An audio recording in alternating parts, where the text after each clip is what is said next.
Okay, other questions? I have one. Sure. Yes, it's Alex, Tzachi, and Dovev, and myself. We are from Israel, three of us, and EXP come to Israel 1 year already, and we are interested in creating a business brokerage inside the XP. So my question is, if you come to Israel and you need to create from scratch this industry, like for the business brokerage, where you would start? What is your steps and what is your targets for the first year?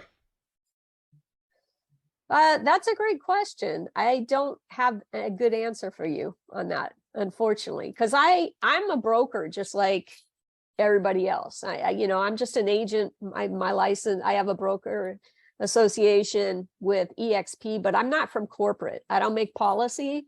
I just try and bring business brokers and bring people together. But if you're starting from scratch, I think that the place you have to start is to figure out what kind of forms you're going to need and maybe work with an attorney or somebody. I'm sorry, maybe I refer my question. It's not about how the structure inside the business, but how I create the business for a broker. How, if I become myself as a broker, business broker, where I start to create my leads, where I start to create my niche, which people I approach, how I start to create referrals. This is a question, not about the admin on the corporate. Oh, okay. All right. I'm sorry. I took you a little bit too literally then. Yeah. Okay. As far as where to start. So where to start and when you want to sell businesses is you have to find business owners that want to sell, right? And so where does, right now you've got an entire baby boomer generation, or we refer to them as baby boomers here in the US, but I would imagine that every country has people that are in their 60s, 70s, 80s that still own businesses that want to retire or need to retire. And so a lot of the businesses that I sell are really just people wanting to retire. Their kids don't want the business because they have their own careers. They've gone to college, they've done whatever, they're out in corporate America, or they have their own businesses. And so you have these people that they're working in the business. They have to go to the business every day. The business really is almost like a ball and chain at this point. They're tied to it and they can't get away from it without doing something. So their choices, are cut off their marketing and start winding the business down and walk away, or they can find somebody who can help them prepare it for sale and put it on the market, find a buyer to come in and take over that business. And so in terms of preparing it for sale, every buyer that I work with wants to see the last 3 years of financials and tax returns, and they need to make sense. And a lot of business owners run a lot of discretionary expenses through their business. So part of the job of a business broker is to work with a seller to help identify those discretionary expenses and add them back to whatever the bottom line is, so that you can determine, what the value of the business is. So I would say in terms of prospecting, there's a couple different ways that you can do that. Some people like to focus just on a specific niche. I know business brokers that sell only insurance agencies. I know brokers that sell restaurants, and that's all. Brokers that sell car washes, and that's all. And then you have people like me where I'm industry agnostic, because from my viewpoint, what I'm selling is cash flow. So I don't care how the cash flow is generated as long as it's generated in a legal manner. But that's what I'm selling is cash flow. So the actual operation, the day-to-day operations of the business is not, I don't really care, right? As long as I can find a buyer who can understand how to operate that business and understands what the cash flow position is and is willing to pay, the value of that business, then I can put that transaction together. Okay. So what is the second part of the question was, so what is your target and goals, let's say for the first year? Let's say what you say, it's amazing. First of all, thank you. Like I prospecting and I take the market, like I will go to the people who want to retire, and okay, this is one niche, not important in the industry. The other segment, what you say, is by niche. Okay, it's amazing. So my question, let's say I start 1st of January in 1 year.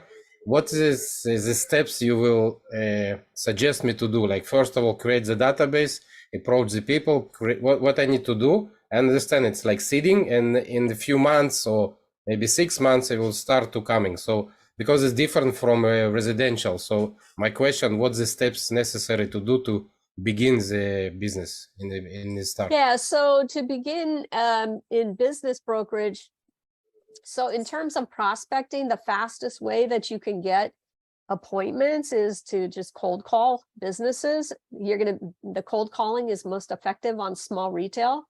Mm-hmm. So you're going to be able to get a hold of the business owners of, auto repair shops, cigarette shops, flower shops, any type of small retail that you would walk past as you're walking down the street.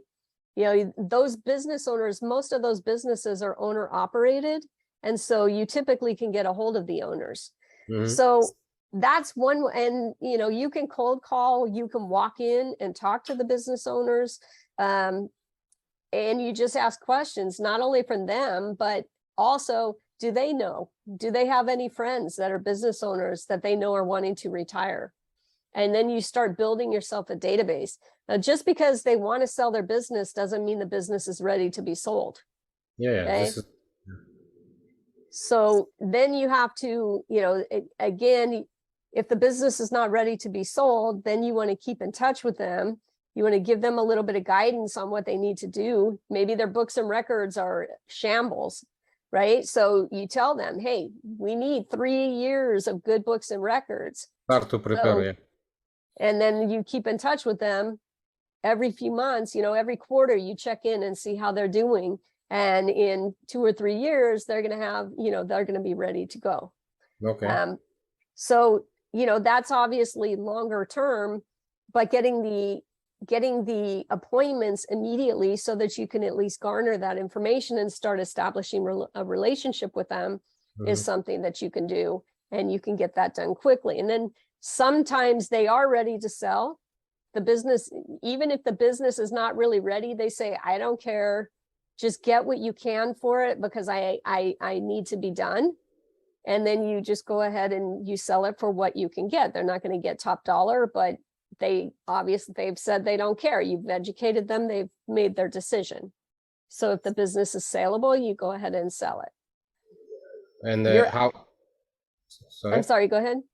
So, and how you build the referral network? Like, meaning like all this disclosure company or CPAs, and so I approach them because I don't know, in Israel we have law, they cannot get a referral fee. I'm sure they can. Well, if not, so we are Jewish, so we'll find the way. But it's an idea like which referral network will be the best conversion rate to referral to me for the business for sale. Well, there's a lot of ways you can do that, and networking in person with different business networking groups. I don't know. I would imagine in Israel you have Chamber of Commerce and other types of networking groups as well, and so it's all pretty similar. But you get to know them. People do business with people they know, like, and trust. So if you get, you have to show up, they have to get to know you. Sometimes all you have to do is tell them you sell businesses and they've never met a business broker before. And so, and a lot of times in businesses don't even know that they exist. And so I have an agent in Oklahoma who went to a networking meeting. The first time he went to the networking meeting, he ended up with 2 referrals from commercial agents because they didn't know any business brokers. Okay. So you can get those commercial agent, it's also like the commercial agent, it's a good idea. I never think about this because it's actually the dealing with the business owners, and they will can referral, but they cannot sell as a business, they can sell as a property. So it's a different skills set. It Yeah. is a different skill set. And so, like, if you think about it, I always think of real estate as a three-legged stool. You have residential, you have commercial, and you have business. Mhm. So when, if you think about a strip mall, the commercial agent is going to sell the strip mall, but the business broker is going to sell the auto repair shop, the flower shop, the cigar store, the document prep store, whatever, that all those businesses that rent space in that strip mall. Right. So it is a very different skill set. It's also a very different process. Yeah. Business sales can have a long sales cycle. Usually here in California, it take on average, actually, not just California, but I think Biz by Sell, their statistics said on average 8 to 10 months. Yeah. 9 months. And so, certainly a business sale can be done quicker if it's prepared correctly, but it can also take a lot longer.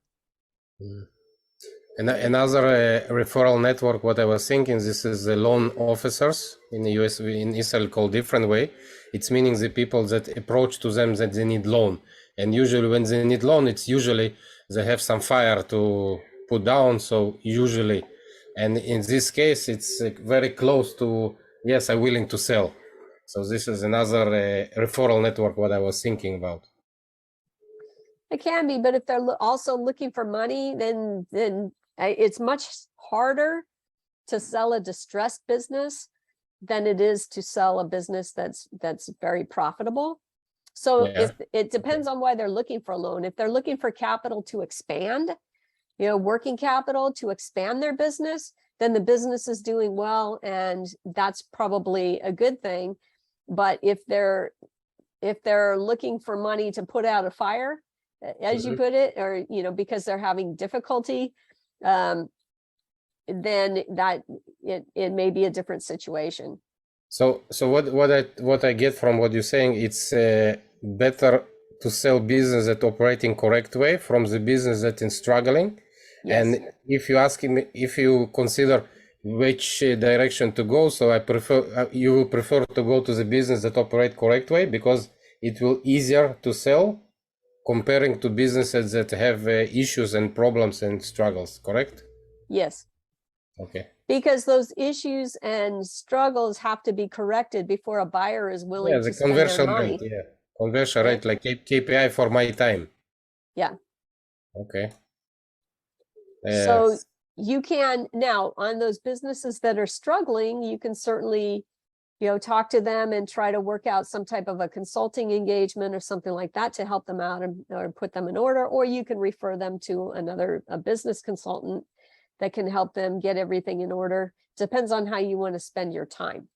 Actually, myself, I have a university diploma from business consulting and a lot of experience, but from my experience, you need to focus. You cannot do everything. So it's you will consulting, you will this, but I think in this case, it's maybe possible to mix like 20-80 because sometimes like very simple stuff you can do and they can redirect the cash flow. Yeah. Okay. I will quiet now. Sure.